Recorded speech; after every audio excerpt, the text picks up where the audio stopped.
What makes the difference in the quality of people's lives? What makes some people leaders and other people followers? What makes most people talk about a dream and never follow through, and other people, just a small percentage, kick ass, take names. You can throw any obstacle at them, they find a way to break through. What's the difference? It's not talent, it's not skill, it's hunger. If you get enough hunger going in you for an answer, you'll find the answer. If you get a hunger enough inside of you that says, I gotta take things to a next level, I gotta achieve, I gotta make a difference, I gotta expand, you will find the answer. People's intelligence will expand if they got enough hunger. But if you got everything and you're not hungry, you're not gonna have much. The super successful don't stop once they hit their targets. They simply reset and go again. Anytime you stop reaching for massive success, the next thing, you start settling in, that's when you start having problems. The comfort zone is dangerous. When you're comfortable, you are most dangerous. You should never feel comfortable. You should be happy and dissatisfied. Well, you should be afraid of taking risks and pursuing something meaningful. But you should be more afraid of staying where you are if it's making you miserable. It's like you're paying a price by sitting there being miserable. You might say, well, the devil I know is better than the one I don't. It's like, don't be so sure of that. The clock is ticking. Yeah, and if you're miserable in your job now and you change nothing, in 5 years you'll be much more miserable and you'll be a lot older. So don't be finished. Be starting. Be alert. Be ready. Be attacking. Be relentless. Let the enemy stop.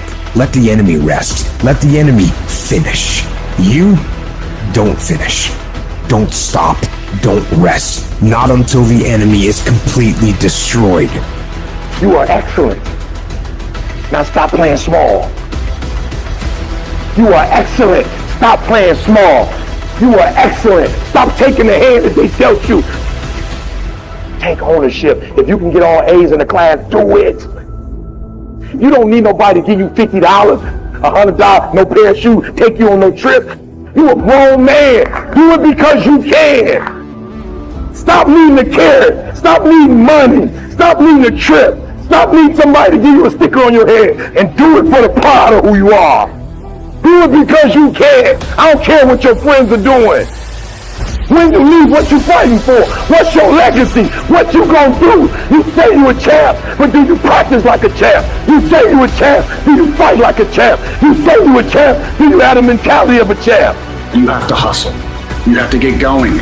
Get up out of your seat and move. You have to take massive action. It's hard, it sucks, it can sap you of your mental and physical energy, but you need to get going and get up after those things that you want.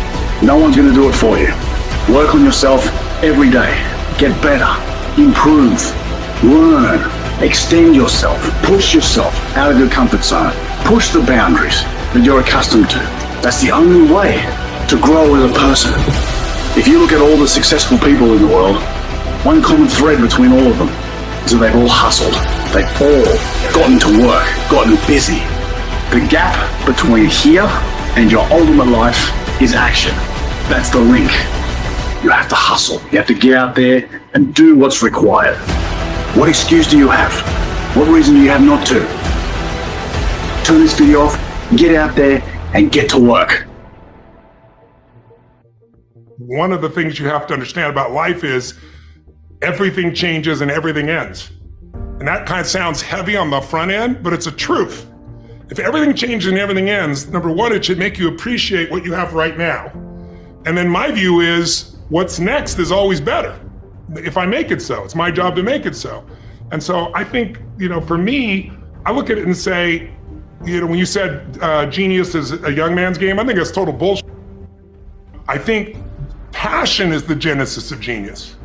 If you've got enough passion, you're gonna find answers nobody else does. But most people run out of fuel, meaning they get tired, they get exhausted, they get burnt out, they get, the law of familiarity. They're around something so much they take it a little bit for granted. And I've managed to see something in myself that I found in every great leader that I've ever respected, and that is, I value intelligence immensely, but I know really smart people can't fight their way out of a paper bag pragmatically, right? I'm sure you do too. what I see as the one common denominator of people that are successful over a lifetime is the sustained hunger. Hunger is the number one factor. When I see somebody, I don't care what age they are, I don't care what their background is, if they're hungry to improve, to change, to make something happen. I mean, if you look at Richard Branson, he's as hungry today in his late 60s as he was at 16 years old in that crypt starting Virgin.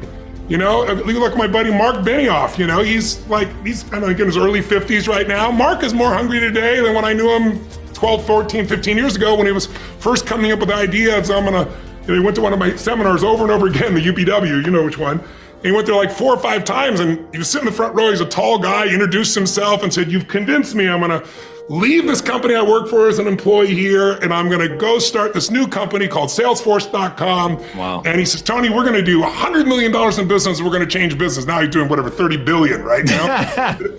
But it's because he hasn't lost the hunger. And I think the law of familiarity is what destroys a relationship. You get around somebody enough, you love them, but you don't have the same passion, same aliveness.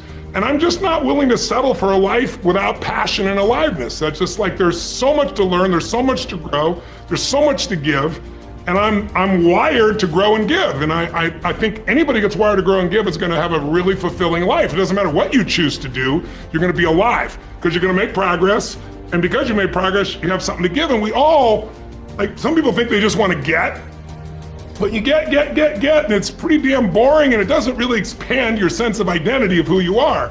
But if you're constantly growing and then taking what you learn, you're so excited about it, you share with other people and their life gets better, whether that be software you make or dresses you design or, you know, something you do in the health space that really gets people to enjoy their food while they're eating well. If you have those passions and you keep growing, there's no limit. It doesn't matter what happens in the short term with a pandemic or with a drop in the economy or whatever the case may be. These are all temporary when you realize life is lived in decades, not in days.